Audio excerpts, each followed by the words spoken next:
ओम श्री गुरुवे नमः।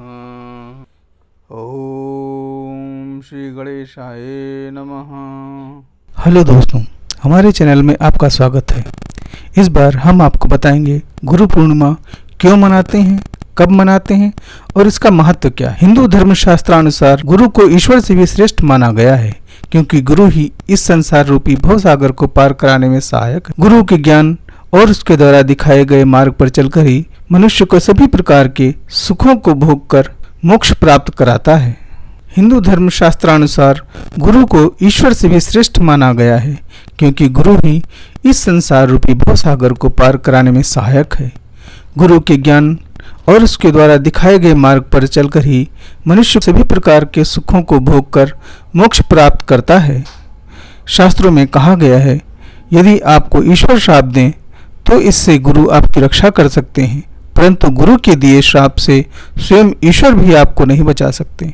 हर वर्ष आषाढ़ मास की पूर्णिमा को गुरु पूर्णिमा के रूप में मनाया जाता है।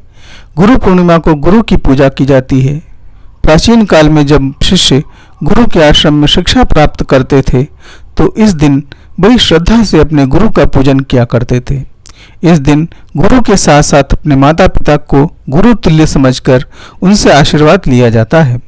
गुरु पूर्णिमा को गुरु पर्व के रूप में अनादिकाल से मनाया जा रहा है। इसे मनाने का मूल कारण महाभारत, उपनिषद, सूक्त और अष्टादश पुराणों के रचयिता वेद व्यास जी के जन्म तिथि को आधार मानकर मनाया जाता है। वेद व्यास जी का जन्म आषाढ़ शुक्ल पूर्णिमा को हुआ था।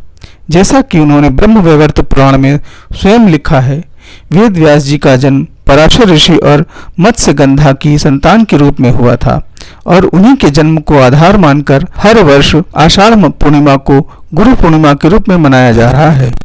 इसी तिथि को कुछ लोग अपनी संतान का अक्षरारंभ भी कराते हैं।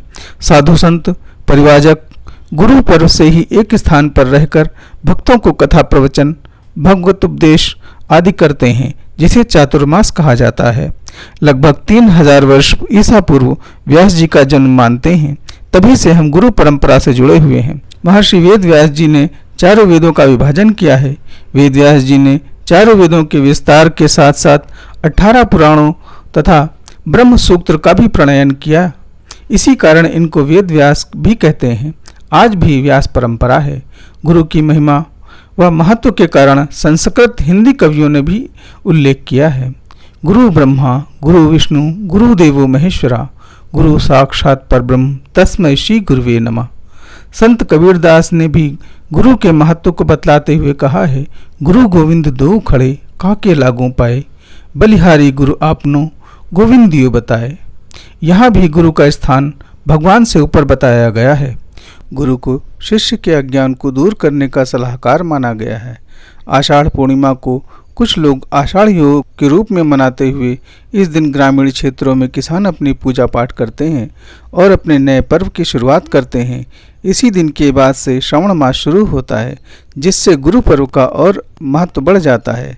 वेद व्यास जी को आदि गुरु भी कहा जाता है, इसलिए गुरु पूर्णिमा को व्यास पूर्णिमा के नाम से भी जाना जाता है।